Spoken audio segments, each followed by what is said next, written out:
기도하겠습니다. 사랑의 하나님, 이 시간 우리 가운데 함께 하셔서 하나님의 말씀을 전하고 들을 때에 주의 말씀이 우리 안에 머물며 믿음으로 승리할 수 있도록 우리를 붙잡아 주시옵소서.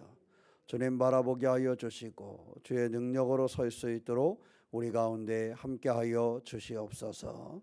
오직 하나님의 말씀이 우리 심령 속에 뿌려져 뿌리 내리고 성장할 수 있도록 도와주시옵소서. 주께서 함께 하심을 믿사오며 우리 주 예수님의 이름으로 기도하옵나이다.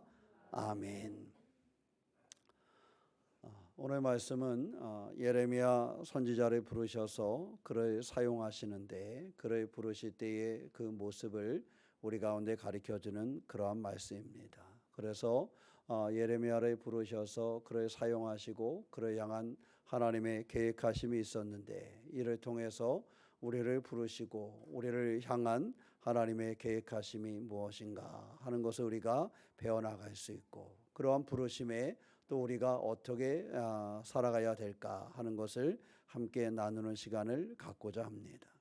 우리가 알고 있는 것처럼 예레미야는 그렇게 대단한 사람은 아니었습니다. 그 자신이 느낄 때도 자신은 젊고 연약한 아주 어린아이라 생각을 하는 그러한 사람이었습니다. 그러니까 어찌 보면 스스로가 별 볼 일 없다라고 생각하는 사람이 바로 예레미야였는데 그러한 예레미야가 하나님 앞에 크게 쓰임받았던 사실을 오늘 말씀을 통해서 우리가 볼 수가 있습니다. 이 말씀 속에서 우리를 부르시고 우리를 사용하시는 그 주님을 발견하고 나아가는 믿음의 주인공이 되시기를 주님의 이름으로 축원합니다. 저는 오늘 말씀에 보면 내가 너를 모태에 짓기 전에 너를 뭐하였다? 알았다 그랬어요. 5절 말씀에 보면 내가 너를 모태에 짓기 전에 너를 알았고 내가 배에서 나오기 전에 너를 성별하였고 너를 여러 나라의 선지자로 세웠노라. 그러니까 내가 너를 알았다. 너는 어떤 존재인지를 스스로는 작게 여길지 모르겠지만 그러한 너를 모태에 짓기 전에 내가 너를 알았고 배에서 나오기 전에 너를 내가 이미 성별하였고 내가 너를 선지자로 세워서 사용한다라는 하나님의 메시지를 예레미야에게 주셨던 것입니다. 하나님의 계획이 이미 예레미야에게 있었음을 가르쳐주는 그러한 말씀입니다. 예레미야에게 이미 창세 전부터 그를 향하신 하나님의 놀라운 계획과 그를 인정하는 그러한 모습을 우리가 발견할 수 있는 것입니다. 하나님께서는 이와 같이 예레미야뿐만 아니라 우리의 삶에도 죄와 부족함과 약함과 이러한 우리들 가운데도 하나님은 특별한 계획을 가지고 계시고 또 이러한 특별한 계획을 가져 계실 뿐만 아니라 우리를 존귀한 존재로 여겨주셨다라는 사실을 기억하고 하나님의 자녀로서의 그 삶을 놓치지 않는 믿음의 주인공이 되시기를 주님의 이름으로 축원합니다. 그래서 나를 향하신 하나님의 특별한 계획하심이 있다. 나를 소중하게 여기고 나를 이미 아시고 준비하신 그런 하나님이심을 기억할 때에 우리의 삶의 모습은 달라질 수 있다라는 것입니다. 다윗은 시편 139편에서 이렇게 고백합니다. 주께서 내 내장을 지으시며 나의 모태에서 나를 만드셨나이다. 이렇게 고백을 해요. 내 내장을 지으셨고 모태에서 나를 만드신 분이 누구시다라는 거예요. 하나님이라는 사실을 다윗은 고백하고 있는 것입니다. 다윗은 이와 같이 자신이 하나님의 손으로 창조되어졌다라는 사실을 알고 이것을 고백하며 하나님의 계획 가운데 살아가는 그런 사람이었어요. 그렇기 때문에 다윗의 삶에 여러 가지 고난도 있었고 어려움의 순간을 넘기지만 그가 그 모든 일들 가운데 그 가치를 잃어버리지 않고 살아갈 수 있었던 것은 삶의 고비고비마다 나는 누구의 작품이라는 사실을 하나님의 작품이라는 사실을 잃어버리지 않았기 때문에 그가 삶의 여러 가지 고비를 넘길 때마다 나는 하나님의 창조의 손길로 만들어진 사람 내 내장을 지으시고 모태에서 나를 만드신 분이 하나님이심에 대한 그러한 고백이 그에게 있다라는 겁니다.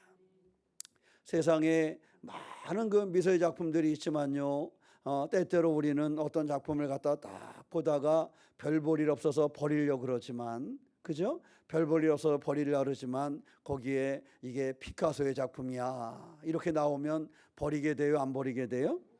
못 버리게 되지요. 우리가 사실 피카소 그림을 그냥 이렇게 떠다니는 거 하나 주웠다고 생각해 보세요. 몇 사람이나 그거 제대로 알아보겠어요, 그죠? 이건 누가 낙서한 거는 아닐까, 별 볼 일 없는 그림이지 않을까, 뭐 그렇게 생각하는 경우도 많지 않겠어요, 그죠? 저만 그런가요?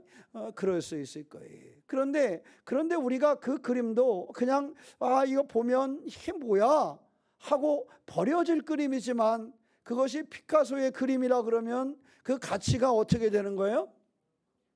그냥 졸지에 내가 생각할 수 없는 놀라운 가치가 거기에 매겨지는 거예요.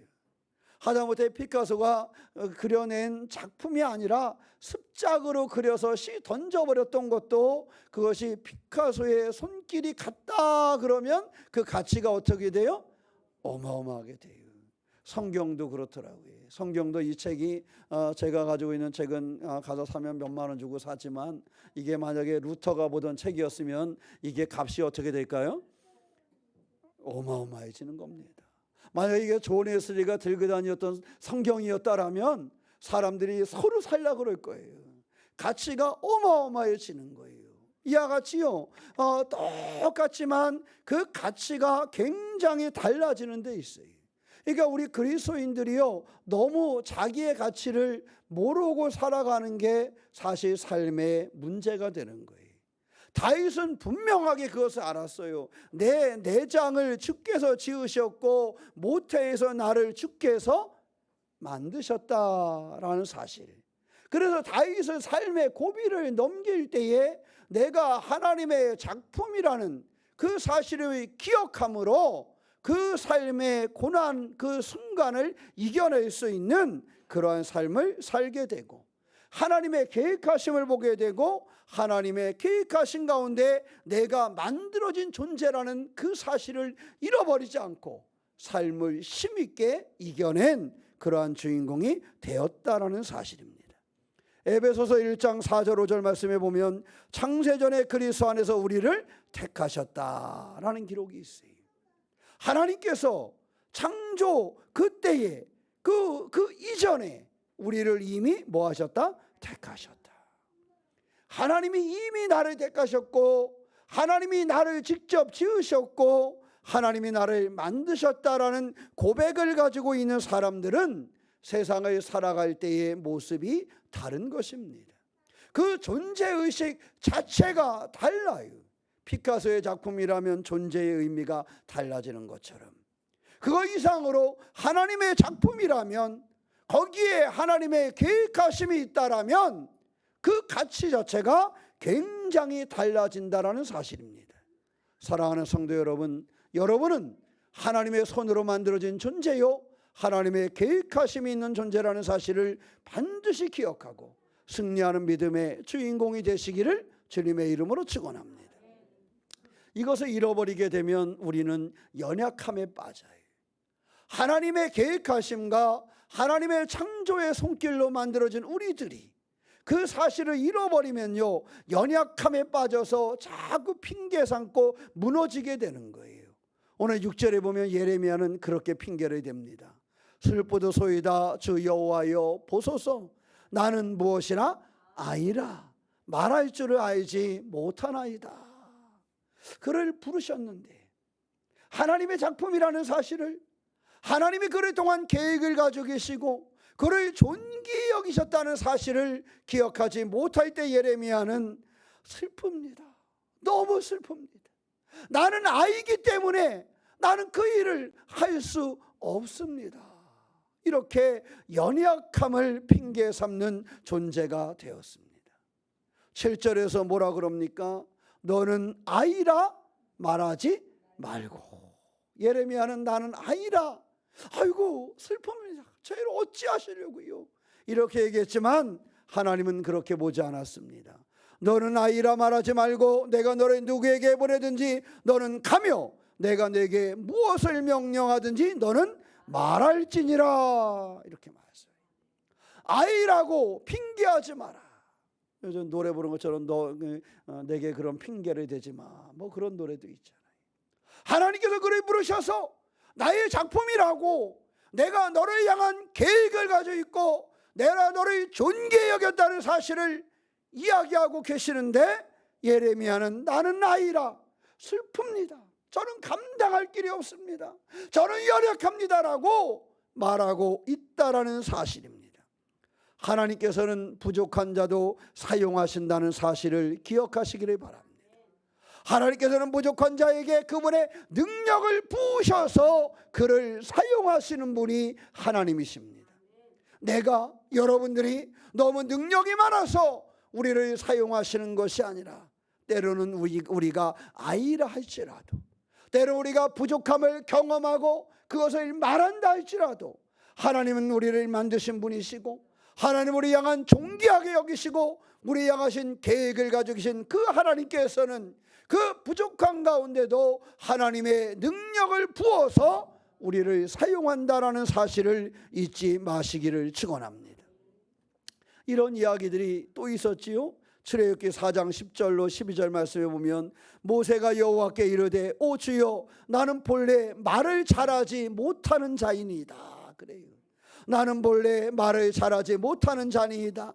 주께서 주의 종에게 명령하신 후에도 역시 그러하니, 주님이 말씀하신 다음에도 역시 그러하니 나는 입이 뻣뻣하고 혀가 둔한 자입니다. 이렇게 모세는 고백을 합니다.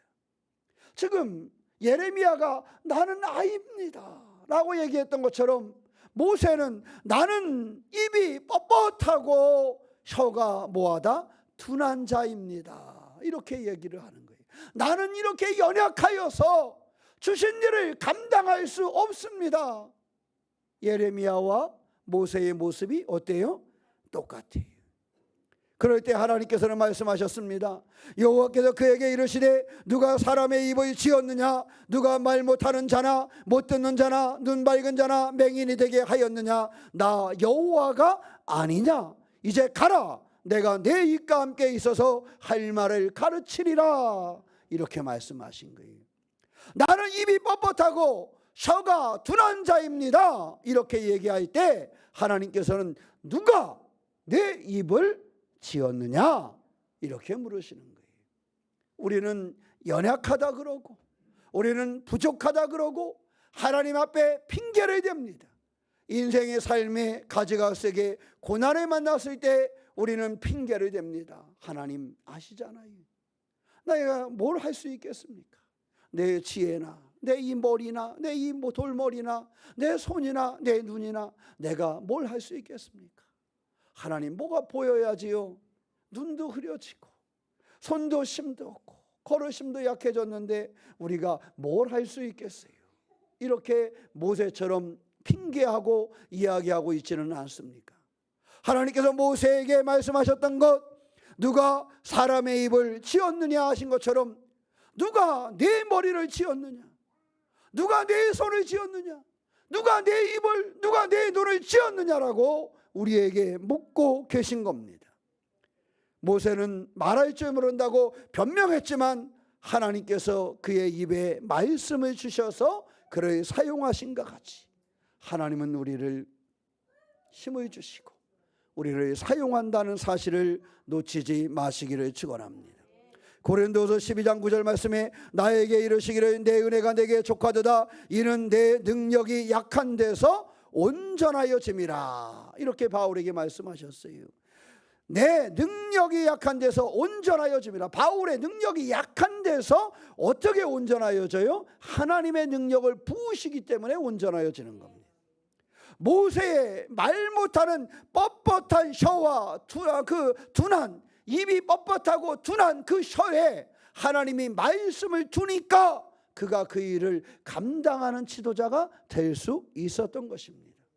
나는 아이라 했던 예레미야에게 하나님이 능력을 부어주시니까 예레미야는 하나님의 큰 선지자로 쓰임받게 되었다라는 사실입니다.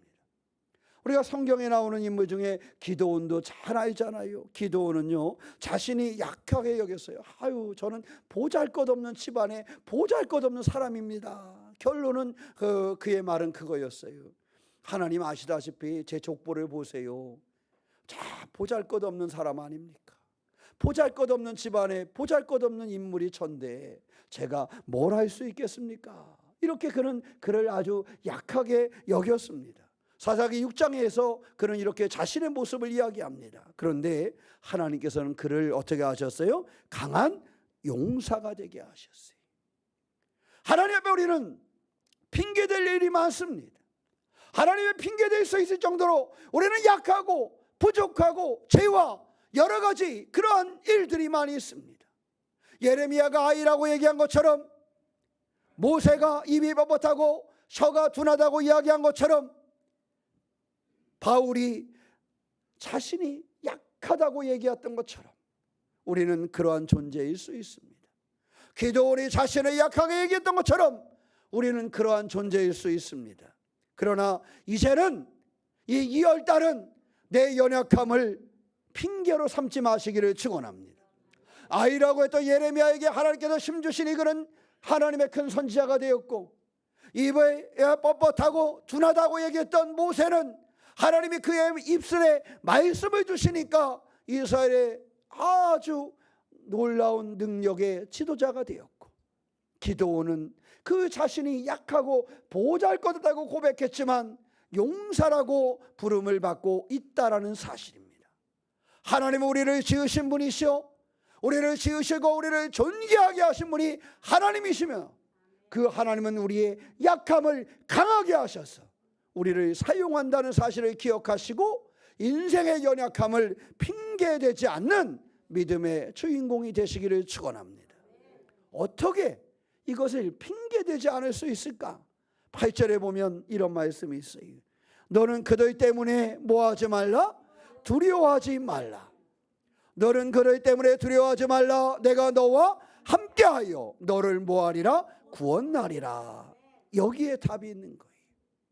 하나님이 만든 존재라는 사실을 인식하고 살아가야 되며, 두 번째는 연약함이 있지만 연약함에 빠져서 뒤로 물러서지 말 것은 하나님께서 말씀하시기를 두려워하지 말라. 내가 너와 함께하리라 라는 이 말씀 때문에 그렇습니다. 하나님께서 함께 하신다면 어떤 상황에서도 우리는 담대하여 질 수 있습니다. 우리가 혼자 감당하지 못하는 그런 일이 세상에는 많이 있습니다. 그래서 우리의 삶뿐만 아니라 자녀들의 인생을 보면서도 염려합니다. 그 아이가 대학을 가면 아이고, 이놈이 대학 생활을 잘할 수 있을까?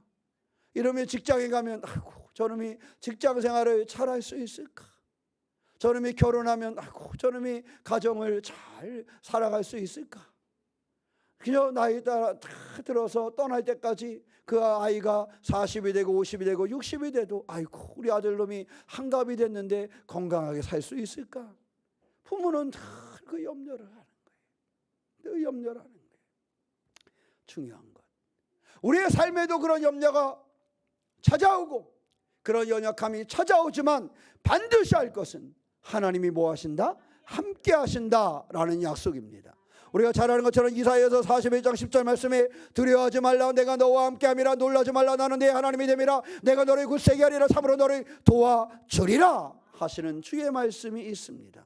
참으로 나의 의로운 오른손으로 너를 붙들리라 라는 말씀을 우리에게 주셨다라는 것입니다. 두려워하지 말라. 내가 너를 도와주고 내가 너를 붙들어 주겠다라는 하나님의 약속이 거기에 있는 것입니다. 예레미야야, 아이라고 염려하지 마라. 내가 너를 붙들어주고 내가 너를 도와줄게. 모세야, 네 입술이 약하고 굳고 말할 줄 모른다고 염려하지 마라. 내가 너를 붙들어주고 내가 너를 도와줄게. 지금 우리에게도 그 말씀은 동일하게 하고 계시다라는 사실입니다. 마태복음 28장 20절에 내가 너와 함께 내가 너희에게 분부한 모든 것을 가르쳐 지키게 하라. 보일지어다 내가 세상 끝날까지 너희와 항상 함께 있으리라 그러셨어요. 세상 끝날까지 너희와 항상 함께 있으리라. 이것이 주님의 약속입니다. 우리는 어린아이라고 뭘 할 수 없다고 핑계대고 입이 굳었다고 어떻게 할 수 없다고 말하고 삶의 여러 가지 핑계와 어려움을 이야기하지만 주님은 우리에게 말씀하시기를 야 그러지 마. 내가 너와 함께 할 거야. 언제? 항상 내가 너와 함께 할 거야. 언제까지? 세상 끝날까지. 그러므로 우리는 다시 힘을 얻는 거예요. 창조하신 하나님의 손길로 만들어진 존재가 우리라는 존재이고 우리라는 존재는 연약함이 많음을 알고 연약함을 말하지만 하나님은 그 연약함을 덮으시고 능력을 부으시면서 내가 너와 함께 할 것이니 내가 너와 세상 끝날까지 함께 할 것이니 너는 두려워하지 말고 그 길을 가라 이렇게 말씀하고 있는 겁니다.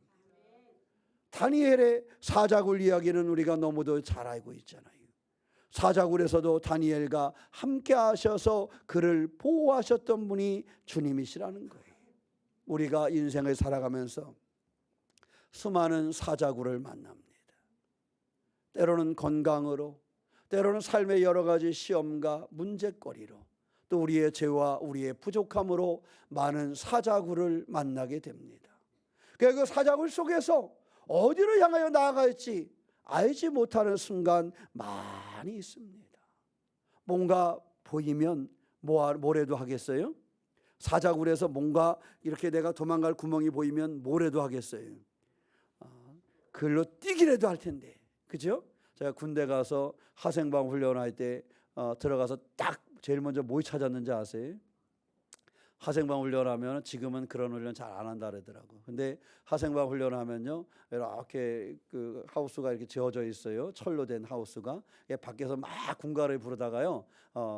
그 이제 문을 딱 열면 확 뛰어 들어가야 돼요. 이거 안 쓰고 딱 뛰어 들어가야 됩니다. 뛰어 들어가면은요 방독면을 하나씩 가져 들어가긴 하지만 그냥 뛰어 들어가야 돼. 확 뛰어 들어가면 어떻게 하겠어요? 들어가자마자 저도 살려고 딱 들어가 빛이 들어오는 곳이 있더라고요.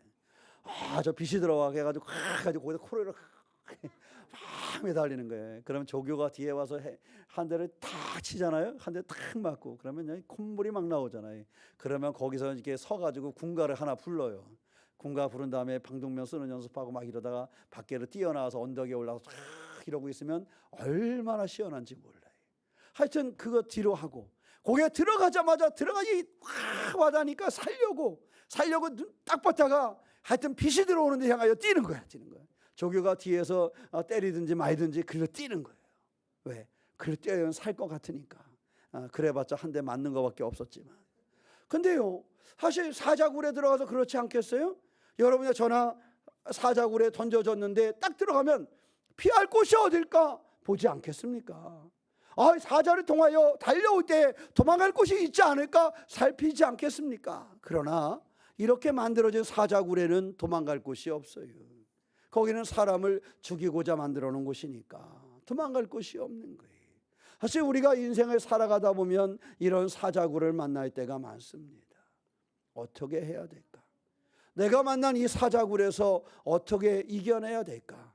주위를 아무리 둘러봐도 빛이 들어오는 곳이 없는데 내가 도망갈 저 사자를 피해서 뛸 만한 곳이 없는데 뛸 만한 곳이 있으면 뛰어보기라도 하련만 뛸 곳이 없는데 그러나 중요한 건요 다니엘을 통해서 주신 중요한 것은 그 사자굴 안에 하나님이 그와 함께 하셨다라는 거예요. 우리의 인생의 사자굴을 만날 때 중요한 것은 내가 느낄 때에 빛 들어오는 것이 보이지 않아서 어떻게 해야 할지 알지 못하는 그 순간에도 중요한 것은 하나님이 나와 함께 하셨다라는 사실입니다. 말씀드린 것처럼 세상 끝날까지 내가 너희와 항상 함께하라는 그 약속 우리 가운데 있고 하나님이 우리와 함께 하신다라는 사실입니다. 사랑하는 성도 여러분, 하나님이 나를 만드셨다는 사실을 경험하시고 느끼시고 하나님이 나를 향한 좋은 계획과 나를 존귀하게 여기시다는 사실을 기억하시기를 축원합니다. 그럼에도 불구하고 내가 어린아이라고 얘기하는 예레미야처럼 내 입술이 이게 굳어서 뭘 할 수 없다고 말했던 모세처럼 삶의 어려움의 순간에 만나시거든 그 어려움의 순간에 함께 하시는 하나님을 또한 기억하시기를 축원합니다. 사자굴을 만나서 다 낭떠러지요 나갈 곳이 없다고 느낄 때에 거기에 나와 함께 계시는 주님을 바라볼 수 있는 성도가 되시기를 주님의 이름으로 축원합니다. 그래서 오늘 9절 말씀에 말씀하십니다. 여호와께서 그의 손을 내밀어 내 입에 대시며 여호와께서 내게 이르시되 내가 내 말을 내 입에 두었노라. 염려하지 마라. 내가 너와 함께하고 내 말을 내 입에 두었다. 10절 말씀에 보라 내가 오늘 너를 여러 나라와 여러 왕국에 세워 내가 그것들을 뽑고 파괴하며 파멸하고 넘어뜨리며 건설하고 심게 하였느니라. 그 일을 이루신다는 거예요. 걱정하지 말라는 거예요.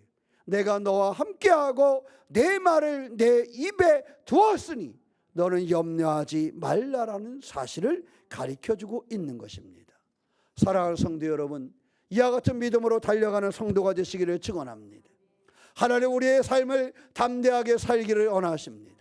하나님 우리에게 주신 사명을 이루시기를 원하고 우리에게 주신 그 삶을 멋지게 살아내기를 원하고 계십니다.